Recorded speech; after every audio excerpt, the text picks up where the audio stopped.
तो दोस्तों आज हम पढ़ेंगे आव्यूह। और आव्यूह होता क्या है? तो आव्यूह जो है ना, संख्याओं या फलनों का एक आयताकार क्रम विन्यास होता है, यानी एक ऑर्डर में लिखने का तरीका होता है। जैसे ये देखो, कोई आयताकार है, इसमें नंबर लिखिए 2 3 4 6 8 -3 -2 4 6, यानी संख्याओं को लिख सकते हैं एक आयताकार फॉर्मेट में, या हम फलन को लिख सकते हैं। उनको लिखने का एक सही तरीका होता है। और इसमें जो लेटी हुई लाइनें जो इस तरीके से दिखाई दे रही हैं, इन्हें हम बोलते हैं पंक्ति, ठीक है ना। और ऐसे जो स्तंभ जो खड़े दिख रहे हैं, इन्हें बोलते हैं हम स्तंभ। कड़ी हुई लाइनों को क्या बोलते हैं हम? स्तंभ बोलते हैं। अब मान लिया कि किसी भी आव्यूह में m पंक्ति हैं और n स्तंभ हैं, तब हम आव्यूह की कोटि को कैसे डिफाइन करेंगे? तब हम आव्यूह की कोटि को m क्रॉस n के जरिए हम शो करेंगे। हम दिखाएंगे कि इसमें इसकी कोटि ये होगी। जैसे इसमें क्या है, लेटी हुई लाइनें कितनी हैं? 3 हैं। और कड़ी हुई लाइनें कितनी हैं? 3 हैं। 3 पंक्ति हैं और 3 ही स्तंभ हैं, तो इसकी जो कोटि होगी वो 3/3 की होगी, ठीक है ना। चलिए, अब इसके बाद हम देखेंगे कि अगर किसी भी आव्यूह में हमें अवयव निकालने हैं, हमें किसी भी आव्यूह में अवयवों की संख्या निकालनी है, तो इसमें क्या करेंगे? जितनी पंक्तियाँ और जितने स्तंभ हैं उनका गुणा करके जो आंसर आएगा वही हमारे इस आव्यूह में अवयवों की संख्या को दिखाएगा, ठीक है ना। अगर इसका देखो एक बेसिक सा स्ट्रक्चर होता है, इसका ना बेसिक सा एक स्ट्रक्चर होता है, जैसे A11 A12 A13 A21 A22 A23 A31 A32 और A33, ठीक है ना। इसका एक बेसिक सा स्ट्रक्चर होता है। इसका मतलब होता है कि इसमें जो नंबरिंग या फंक्शंस रखे हुए हैं, यहाँ पे नंबर या जो भी फंक्शन रखे हुए हैं उनकी एक लोकेशन को बताएगा, ये कि कौन सा नंबर कहाँ पर रखा हुआ है, उसकी एक स्थिति को बताएगा कि यहाँ से ये नंबर लिया गया है। जैसे यहाँ पे बोल दिया, इसमें बोल दिया कि A22 की वैल्यू कितनी होगी? कितनी आएगी? 8। कब बताया? कि दूसरी पंक्ति होनी चाहिए और दूसरा ही स्तंभ होना चाहिए, तो उससे आप कह दोगे कि ये इसका अवयव है, ठीक है ना। ये इसका एक बेसिक सा स्ट्रक्चर होता है, इसके जरिए तुम निकाल सकते हो। जैसे 2 की स्थिति जानोगे तो पहली पंक्ति और पहली स्तंभ का अवयव है। अगर हम 6 की वैल्यू जानेंगे कि 6 कहाँ पर रखा हुआ है, तो दूसरी पंक्ति और पहला स्तंभ में रखा हुआ है। अब इसके बाद जानेंगे आव्यूह के प्रकार। आव्यूह के प्रकार, ठीक है ना। अब देखो, आव्यूह के कई प्रकार होते हैं। अब हम पढ़ेंगे स्टार्टिंग से। जैसे पहला है स्तंभ आव्यूह। स्तंभ आव्यूह, ठीक है। स्तंभ आव्यूह क्या होता है?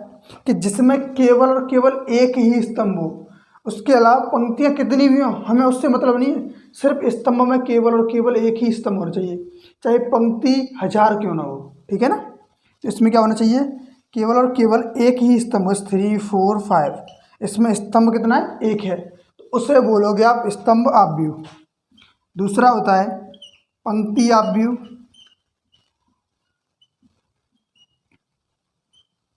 ठीक, पंक्ति आव्यूह क्या होगा? कि इसमें केवल और केवल एक पंक्ति होनी चाहिए, स्तंभ कितने भी हों। तो ये इस तरीके से दिखाई देगा आपको 3 4 5, यानी इसमें पंक्तियां कितनी हैं? केवल एक ही है, लेकिन स्तंभ 1 2 3। और इसमें स्तंभ एक ही है, पंक्तियां कितनी? 1 2 3, ठीक है ना। ठीक, अब जान चुके होंगे। अब देखो, देखते नंबर 3, वर्ग आव्यूह। क्या है? वर्ग आव्यूह। पहले स्तंभ आव्यूह, फिर पंक्ति आव्यूह, अब वर्ग आव्यूह। वर्ग, तुमने नाम तो सुना होगा वर्ग का, यानी जिसकी लंबाई और चौड़ाई दोनों की दोनों बराबर हो।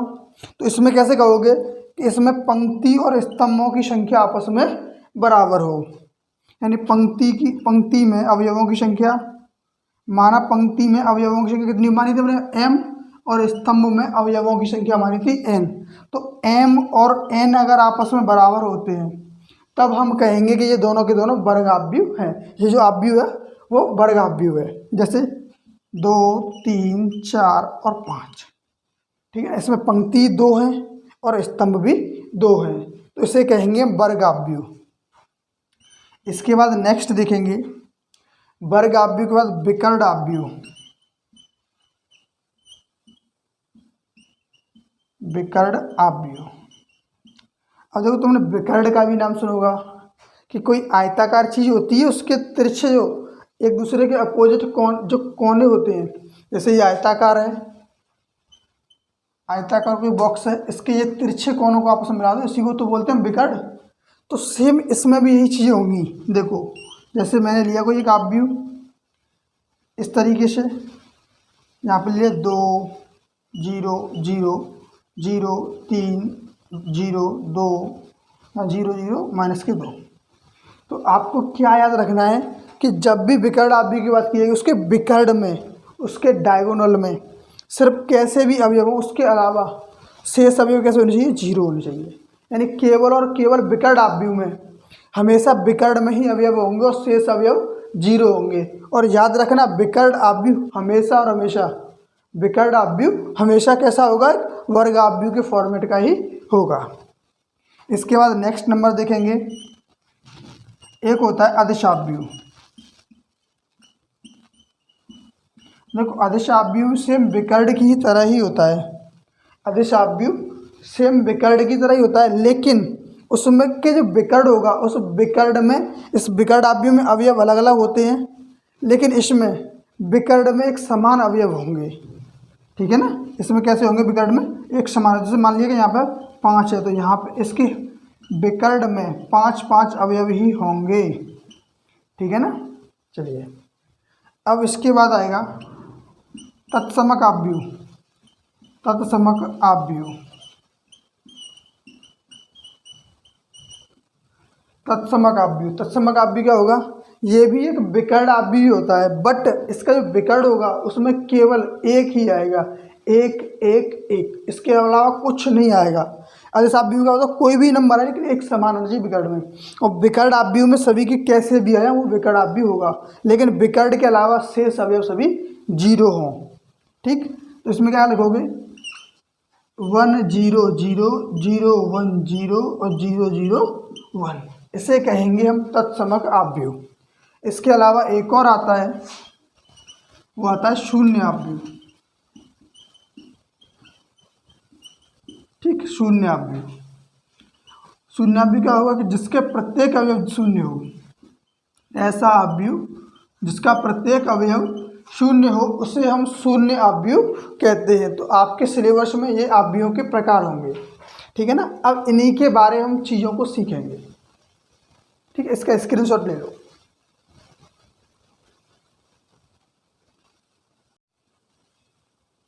तो अब देखेंगे क्वेश्चन नंबर 1, एक्सरसाइज हमारी 3.1, एक्सरसाइज 3.1, जिसका क्वेश्चन नंबर 1 है कि एक हमें आव्यूह दे रखा है, एक हमें ए आव्यूह दे रखा है, और उसके उसमें जो अवयव हैं 2 5 19 माइनस 7, 2 5 19 माइनस 7,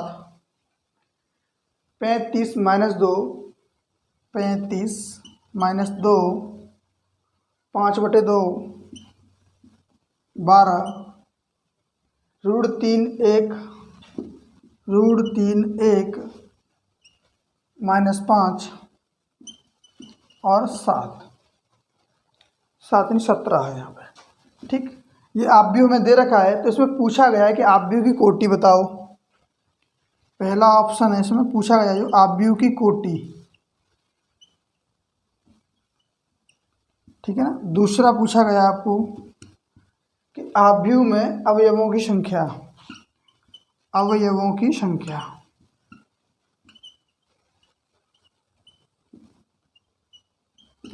थर्ड पूछा गया है कि अवयव पूछे गए हैं आपको A13 A21 A13 A21 और A24 A23 A33 भी है, A24 है और A23। ये आपको अवयव पूछे गए हैं। तो कोटि कैसे डिफाइन करोगे कि पहले इसमें चेक करो पंक्तियाँ कितनी हैं। पंक्तियाँ हैं इसमें 3 और स्तंभ कितने हैं 1 2 3 4। तो इसकी कोटि क्या होगी 3/4। ठीक है। अब इन दोनों का आपस में गुणा कर दो तो वो हो जाएगा अवयवों की संख्या 12। ठीक है ना। अब A13 यानी पहला पंक्ति है तीसरा स्तंभ है, पहला पंक्ति और तीसरा स्तंभ ये रहा। तो A13 की जो वैल्यू आएगी वो कितनी आएगी 19।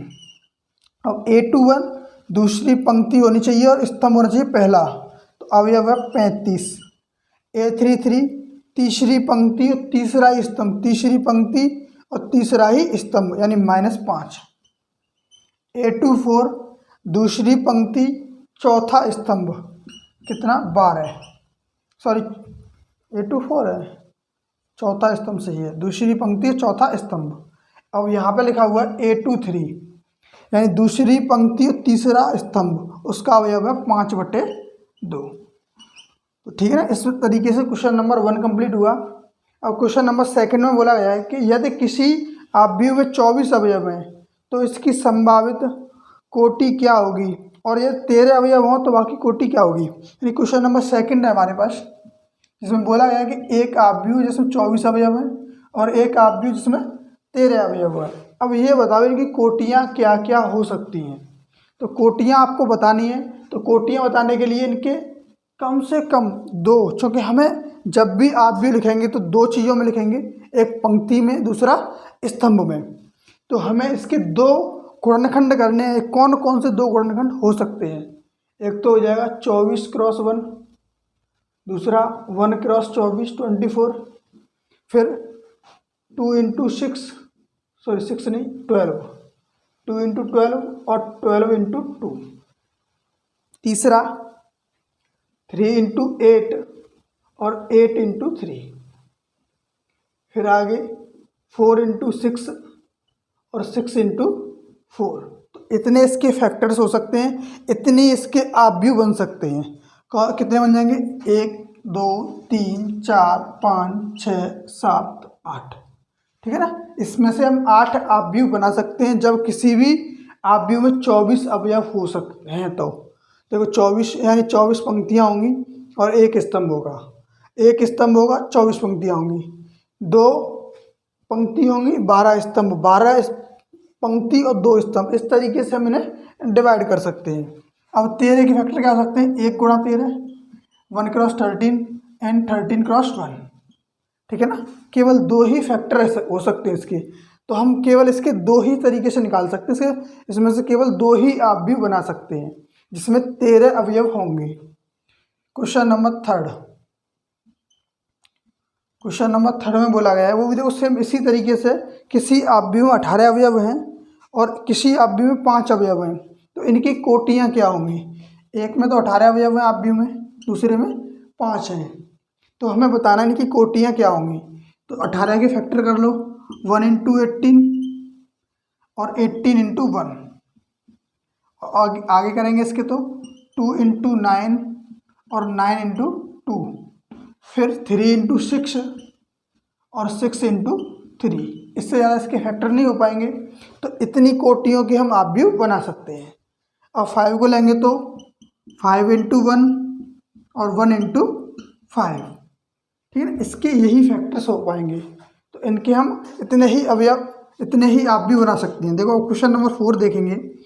क्वेश्चन नंबर 4 में बोला गया है कि हमें एक 2x2 अवयव का 2x2 का एक अवयव बनाना है जिसमें A एक अवयव है जिसकी रचना करनी है। 2x2 का हमें एक अवयव तैयार करना है। ठीक है। और जिसमें A = दे रखा है Aij। अब Aij जिसकी हमें वैल्यू दे रखी है, अब Aij इक्वल दे रखा है, Aij इक्वल दे रखा है 1i + j इसका होल स्क्वायर अपॉन में 2। ठीक है ना। अब इसका फॉर्मेट का हमें बनाना है। तो देखो जब हमें एक 2x2 का अवयव बनाना है तो पहले 2x2 का एक स्ट्रक्चर तैयार करना होगा। तो एक अवयव हमें बनाना है जिसके लिए 2x2 का होगा, यानी 2 पंक्ति और 2 ही स्तंभ होने चाहिए। तो A11 A12, A21 और A22। अब आगे वाला होता है I और पीछे वाला होता है J। तो ये I होगा, ये J होगा। अब इनके हमें मान निकालने हैं, किस किस के? A11 यानी I की वैल्यू 1 और J की वैल्यू 1। तो यहाँ पर रख दो 1 + 1 का होल स्क्वायर अपॉन 2, और यहाँ हो जाएगा 2 का स्क्वायर 4, तो 4/2 यानी कि 2, इसकी वैल्यू 2 आ गई। अब A22 निकालोगे, A12 निकालेंगे, तो I की वैल्यू 1 और J की वैल्यू 2, 1 + 2 का होल स्क्वायर अपॉन 2 यानी 3 का स्क्वायर हो जाएगा 9, 9/2। ऐसे ही आगे निकालेंगे इसका A21 कितना आएगा? I की जगह पर 2, J की जगह पर 1, इसका होल स्क्वायर अपॉन 2 यानी कि 9/2। अब A22 की वैल्यू निकालेंगे तो 2 + 2 का होल स्क्वायर अपॉन 2। अब 2 और 2 हो गए 4, 4 का स्क्वायर 16/2, इससे कैंसिल आउट हो जाएगा 8 टाइम। अब इसमें रख दो, इसमें जब वैल्यू रखोगे तो एक तुम्हें ऑब्जेक्ट मिलेगा, वो 2/2 कोटि का होगा। क्या? A11 की वैल्यू निकल के आई थी 2, A12 की वैल्यू है 9/2, तो यहाँ पर 9/2, इसकी वैल्यू 9/2 आई है। ठीक, किसकी? A21 की, और A22 की वैल्यू आई है 8। तो इस तरीके से आपका क्वेश्चन नंबर 4 भी कंप्लीट हुआ, जिसमें 2/2 का एक आप भी पूछा गया था, और इसमें एक AIJ के लिए आप भी था। AIJ का फॉर्मूला दे रखा है हमें, AIJ की वैल्यू I + J का होल स्क्वायर अपॉन 2 दे रखा था। तो उनको सॉल्व किया और उसके मान उसमें पुट कर दिए। आप इसका स्क्रीनशॉट ले लें।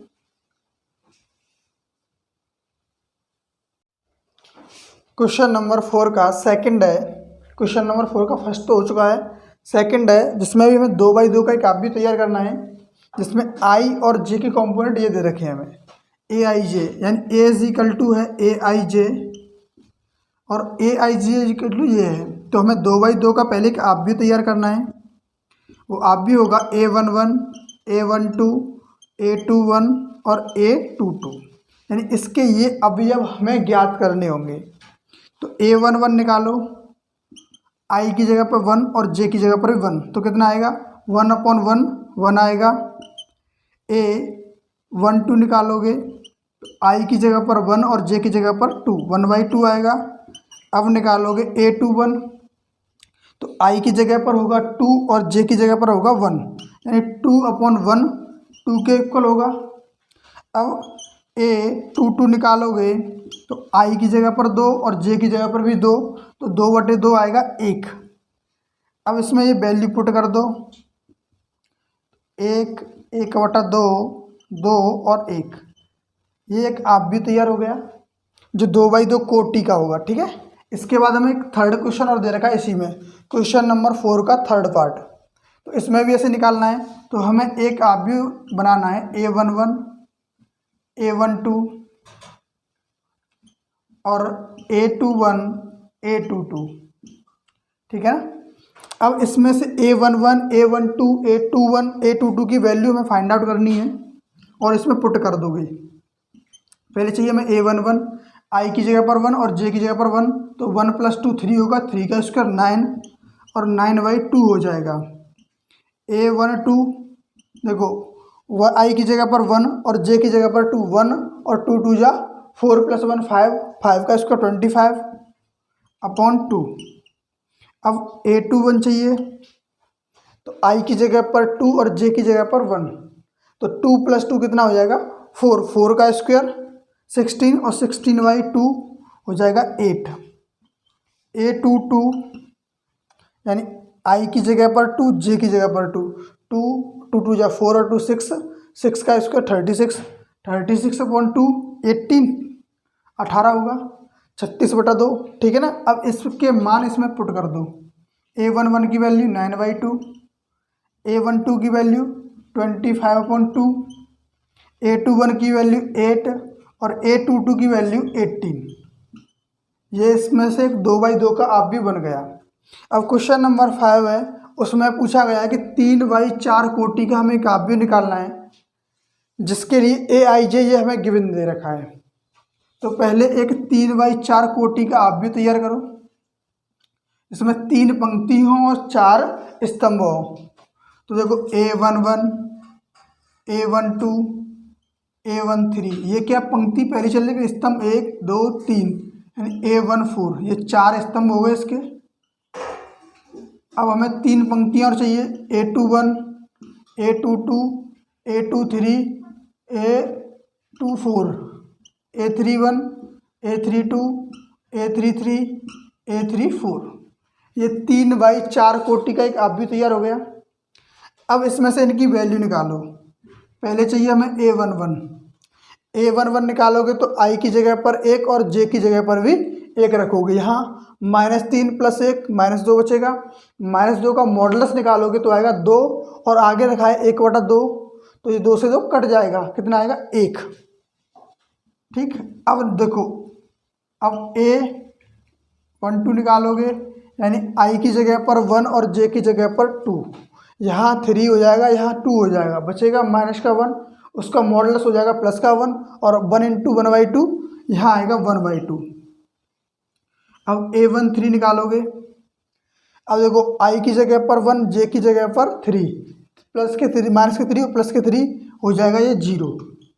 अब A14, I की जगह पर 1, यानी -3 हो जाएगा, +4, +1 बचेगा, 1 का मोड 1 ही होगा, और 1/2 से गुणा करेंगे तो 1/2 आएगा।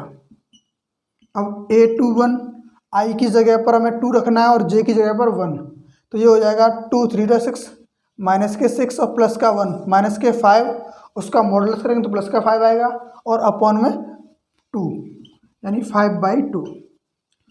A22 आएगा, A22 आएगा, तो I की जगह पर 2 और J की जगह पर भी 2, 6 में से 2 गया तो 4, यानी 4 का मॉडुलस -4 आएगा, उसका मॉडुलस निकालेंगे, मॉड वो आएगा +4 और 1/2 से 1/2, उसका गुणा 1/2 से करेंगे तो आएगा 2।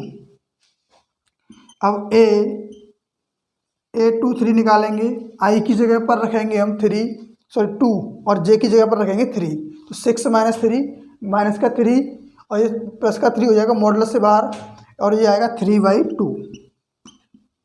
ठीक, अब A24, अब देखो 2 यहाँ पे कितना रखोगे, 2, 6 माइनस का ये +4 बचेगा कितना, -2, उसका मॉडुलस करोगे तो कितना आएगा 2 × 1/2 आएगा 1, A31। अब देखो I की जगह पर रखो 3, कितना हो जाएगा 9 में से 1 जाएगा तो ये -9 +1 हो गया 8, का इसका मॉडुलस +8, उसमें मल्टीप्लाई करेंगे 1/2 से तो बचेगा कितना 4। अब A32 चाहिए आपको, तो I की जगह पर तो 9 हो जाएगा, 9 में से 2 गया 7, -7 का मॉडुलस 7/2। अब इसमें रखो, अब चाहिए हमें A33, I की जगह पर 3, J की जगह पर भी 3, तो यहाँ 9 - 3 6 बचेगा माइनस का, उसका मॉडुलस निकालोगे तो कितना आएगा 6 और × 1/2 यानी कि 3 आएगा। अब देखो A34, अब I की जगह पर 3, J की जगह पर 4, 9 में से 4 जाएगा तो -5, और -5 का मॉडुलस 5 यानी 5/2। ये सभी इसके मान निकाल लिए। अब ये मान इसमें पुट कर दो। जैसे ही आप इन सभी के ये मान पुट करोगे तो हमें एक आव्यूह मिलेगा जो बनेगा 3/4 कोटि का आव्यूह। रखो मान 1, 1/2, 0, 1/2, 5/2, 2, 3/2, 1, 4, 7/2, 3 और 5/2। अब देखो इसका सेकंड क्वेश्चन हो रहा है, उसको भी अब उसको डायरेक्ट निकालते हैं। उसको डायरेक्ट कैसे निकालोगे कि इनके जिनके मान चाहिए हमें वो मान इसमें रखते जाओ। A11 चाहिए तो यहाँ पे 1 रखोगे, I की वैल्यू 1, 2 और -1 आएगा। अब A12 यहाँ पर हो जाएगा 2 - 2 0 होगा, 1 रखोगे तो यहाँ पे I की वैल्यू 1, J की वैल्यू 3, या 2 - 3 -1 आएगा। और A14 रखोगे, I की वैल्यू 1 और J की वैल्यू 4, तो ये आएगा 2 - 4 यानी माइनस का 2। अब यहाँ से मान रखेंगे A21, 2 2 या 4, 4 - 1 3 होगा। 2 2 रखेंगे यहाँ पे, I की वैल्यू 2 और J की वैल्यू 2, तो 2 2 या 4 - 2 2 बचेगा। और यहाँ पे 2 2 या 4 - 3 1 बचेगा। यहाँ पे 2 रखेंगे तो 4 4 - 4 0 हो जाएगा। ठीक है, चलिए अब नेक्स्ट, अब इसमें रखेंगे 3, I की वैल्यू 3 और J की वैल्यू 1। ठीक, इसमें रखो 3 2 या 6 में से बन जाएगा तो कितना आएगा 5। यहाँ पे 3 3 2 या 6, 6 में से 2 जाएगा 4, 6 में से 3 जाएगा 3, 6 में से 4 जाएगा 2। तो ये एक ऑब्व्यू जनरेट हो गया जो कि 3/4 कोटि का था। ठीक है ना, 3/4 ऑर्डर का था। तो आप इसका स्क्रीनशॉट ले लो। देखो क्वेश्चन नंबर 6 में बोला गया है कि x, y और z इन तीनों के हमें मान निकालने हैं। इनके मान निकालने के लिए इसमें देखो दो चीज़ें, दो ऑब्व्यू बराबर हैं तो इसके संगत, इसके जो संगत अवयव होते हैं ना, कि ये A11 इसका A11, तो इसके जो संगत अवयव होंगे वो आपस में बराबर होते हैं, तो इन्हें बोलते हैं समान ऑब्व्यू। तो इनका इससे कंपैरिजन कर दो। y की जगह कितना आ रहा है 4, तो y की वैल्यू हो गई 4। x की जगह कितना आ रहा है 1, तो x की वैल्यू हो गई 1। और z की जगह कितना है 3, तो z की वैल्यू हो जाएगी 3। तो इस तरीके से हमें कंपैरिजन करके x, y, z के मान निकालने हैं। सेकंड, देखो अब इन दोनों को जोड़ा तो इसका इसके बराबर है x + y = 6। दूसरा 5 + z = 5, तो 5 से 5 कट जाएगा, z की वैल्यू तो 0 आ जाएगी। अब 1 से 2 इसके 2 के बराबर ही होगा। x और y को गुणा किसके बराबर है 8 के बराबर, x y = 8। देखो इसमें से x का मान निकाल लेते हैं हम, तो इसमें से x का मान निकाला आएगा 6 - y, और इसमें रख देते हैं, तो 6 - y और y = 8, 6y - y² = 8। इन सभी को इधर ट्रांसफ़र कर देंगे तो ये हो जाएगा y² - 6y और प्लस के 8 = 0। अब हमें 8 के ऐसे गुणनखंड करने हैं कि जोड़ के आ जाए 6, 4 दूनी 8, 4 और 2 6, तो y² - 4y - 2y + 8 = 0। माइनस चिन्ह क्यों आया, क्योंकि ये माइनस चिन्ह है तो इसको अंदर से माइनस कर देगा। तो इन दोनों में कॉमन क्या है, y कॉमन लेंगे तो y - 4 बचेगा, और माइनस का इसमें से 2 कॉमन लेंगे तो y - 4 बचेगा। दोनों ब्रैकेट सेम आ गए, तो इनमें से कॉमन ले लो, y - 4 बचेगा y - 2 = 0। तो y की 2 वैल्यू आ गई, तो 2 आ गई और दूसरी 4 आ गई। तो यहाँ से x की वैल्यू निकालोगे तो x की भी वैल्यू कितनी आएगी, अगर 2 रखा तो 4 आएगी और 4 रखा तो 2 आएगी। तो x की वैल्यू और y की वैल्यू दोनों सेम आ रही है। x की वैल्यू अगर 4 होगी तो y की वैल्यू होगी 2, अगर x की वैल्यू 2 होगी तो y की वैल्यू होगी 4। ठीक है ना, चलिए तो इसमें से भी x, y और z के तीनों मान निकल आए। अब क्वेश्चन नंबर 3, इसमें भी एक समीकरण दे रखी है हमें कि x + y + z = 9 और x + z = 5 और y + z = 7। ठीक, अब ये दे रखी है तो इन्हें अब सॉल्व करना है हमें, चाहे विलोपन से करो, चाहे प्रतिस्थापन से करो, चाहे बज्रगुणन से करो, कोई सी विधि लगाओ, तुम्हें x, y, z के मान निकालने हैं। तो सबसे इसमें आसान विधि रहेगी, वो रहेगी विलोपन विधि। देखो इसमें से कितनी दो चीज़ों को घटा दो, अगर हम इसको भी माइनस कर दें और इसको भी माइनस कर दें तो ये x कट जाएगा, ये z कट जाएगा। अब देखो इससे y कट जाएगा, बचेगा कितना माइनस का z, ये भी माइनस का और ये भी माइनस का हो जाएगा। तो माइनस के कितने हो गए 7 और 5 12, 12 में से 9 गए तो कितना बचा 12 में से 9 गया 3, किसका माइनस का। तो z की वैल्यू आ गई माइनस का प्लस का 3, तो z की वैल्यू हमें फाइंड आउट हो गई। अब देखो सेकंड जो इक्वेशन है उसमें z की वैल्यू 3 रख दो, जैसे ये 3 रखोगे तो ये इधर माइनस का हो जाएगा, तो x + 3 = 5, x = 2। अब x की वैल्यू अब हमें चाहिए वाई की वैल्यू, तो थर्ड इक्वेशन में रख दो, जेड की वैल्यू थर्ड समीकरण में रख दो, इक्वेशन थर्ड में रखने पर वाई प्लस 3 इजिकल टू 7, तो वाई की वैल्यू होगी 4। यहाँ से एक्स वाई और जेड की वैल्यू आ गई। ये चीज़ें तभी संभव है जब दो हमें समान आव्यूह दे रखे होंगे। क्वेश्चन नंबर 7 में बोला गया है कि ए बी और सी और डी के मान ज्ञात करने, जब हमें ये चीज़ दे रखी है तो देखो अब ये चीज़ किस बराबर होगी, ए माइनस बी बराबर होगा -1 के, ए माइनस बी इक्वल -1 और 2a प्लस सी इक्वल 5 और 2a माइनस बी इक्वल 0 और 3c प्लस डी इक्वल 13। ठीक, अब देखो कोई से दो समीकरणों को आप सॉल्व कर सकते हो।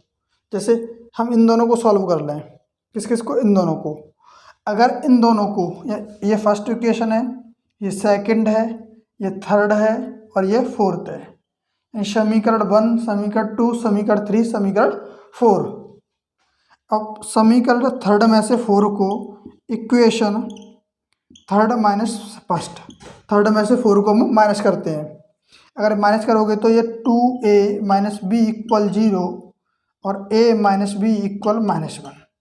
इसे माइनस करो, ये प्लस, ये भी प्लस, ये आपस में कट जाएगा, यहाँ बचेगा a इज इक्वल टू 1। तो a की वैल्यू कितनी आ गई, 1 आ गई। अब a की वैल्यू को इक्वेशन फर्स्ट में रख दोगे तो ये 1, b को उधर ले जाएंगे तो b की वैल्यू आ जाएगी 2, b की वैल्यू कितनी आएगी 2। और आई कैसे, देखो 1 की वैल्यू, a की वैल्यू 1 माइनस बी इक्वल -1, 1 को इधर ले आओ, b को उधर पहुंचा दो, तो 1 + 1 इक्वल b, तो b की वैल्यू आ गई यहाँ से 2। ठीक, अब a की वैल्यू हमें पता है, b की वैल्यू पता है, तो अब a की वैल्यू इक्वेशन थर्ड में रख दो, तो 2 इंटू a की वैल्यू है 1 प्लस c इक्वल 5। अब ये हो गया 2 उधर जाएगा तो माइनस का, c इज इक्वल टू 5 - 2, यानी c की वैल्यू आ गई 3। अब हमें चाहिए d की वैल्यू, तो यहाँ पर c की वैल्यू रख दो, 3 इंटू 3 प्लस d इक्वल 13, ये 9 हो गया, 9 इधर जाएगा तो d is equal to 13 minus के 9, यानी d की वैल्यू कितनी आ जाएगी 4। ठीक, तो क्वेश्चन नंबर 7 भी कंप्लीट हुआ।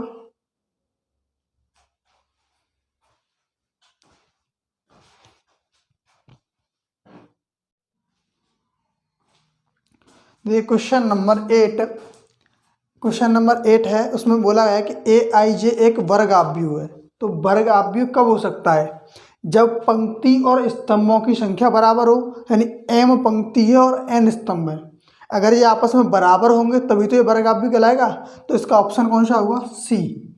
जब छोटा हो या बड़ा हो, तो कोई सी भी कंडीशन हो उसमें कभी भी ये वर्ग आव्यूह नहीं कहलाएगा जब तक कि पंक्ति और स्तंभों की संख्या बराबर ना हो। क्वेश्चन नंबर 9 में बोला है कि x और y के प्रदत्त किन मानों के लिए आव्यूहों के निम्नलिखित युग्म समान है, 3x + 7, 5y + 1 और 2x - 1, -1, 5, 0, 13। यानी ये दोनों कब आपस में बराबर होंगे, जब x और y के मान क्या हो सकते हैं, इनमें से आपको बताना है। देखो एक बार कंपैरिजन कर लो, ये बराबर हैं तो देखो 3x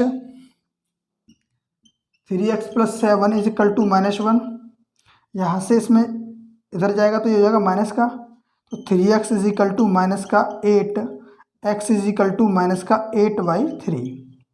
अगर जितने भी यहाँ पे x के मान है अगर वो समान आते हैं, x और y के मान अगर समान आते हैं तो ये संभव है, अन्य संभव नहीं होगा। अब देखो इसको, ये 5 सही है, यहाँ पे y + 1 बराबर 0, तो y की वैल्यू आ गई -1। अब ये वाला रह गया ना 2 माइनस के 3x बराबर 13, तो 3x को उधर लेके जाओ तो 2 - 13 इज इक्वल टू 3x। यहाँ पे कितना बचा, यहाँ बचा -11 is equal to 3x। x की वैल्यू आ गई -11/3। तो देखो x की वैल्यू डिफरेंट आ रही है, यानी x की वैल्यू समान आ ही नहीं रही है, तो इसमें से इनके मान ज्ञात करना संभव ही नहीं है। ठीक है, क्योंकि अगर हम कोई भी मान x का यहाँ पर रखेंगे तो ऐसा नहीं होगा डिफरेंट मान रखें, अलग अलग मान रखें, हम रखेंगे एक समान मान x के। तो यहाँ पर जब x के मान ही समान नहीं है तो उनको ज्ञात करना बिल्कुल असंभव ही है, यानी ऐसा संभव ही नहीं होगा। तो इसका ऑप्शन क्या होगा, बी होगा। क्वेश्चन नंबर 10 में बोला है कि 3/3 कोटि के ऐसे अवयवों की कुल संख्या क्या होगी जिनकी प्रविष्टि 0 या 1 हो। तो इसने पूछा है कि इसकी प्रविष्टि पूछी है, इसकी और कुल संख्या अगर पूछा कि अवयव में अवयवों की संख्या कितनी होगी, तो 3 × 3 9 हो जाएगी। लेकिन इसने पूछा है जिसकी प्रविष्टि दे रखी है 0 या 1, यानी कि 0 इसमें कितनी बार प्रयोग किया जा सकता है। जो 3/3 कोटि का अवयव है उसमें कितने बार हम इस अवयव को हम कितनी बार यूज कर सकते हैं। इस अवयव में 0 को या 1 को कितनी बार हम यूज कर सकते हैं। तो वो होता है कि 2n, इसका फॉर्मूला होता है 2n, कि ये 2 अवयव एलिमेंट हैं तो उनकी पावर कितनी है n, और इसके कितने हैं, 3 9 एलिमेंट हैं इसमें, तो 9 जगह पर हम 2 बार करके रख सकते हैं इसमें। तो 2 9 होता है 512। इसका ऑप्शन नंबर डी सही होगा। तो एक्सरसाइज 3.1 कंप्लीट हो चुकी है।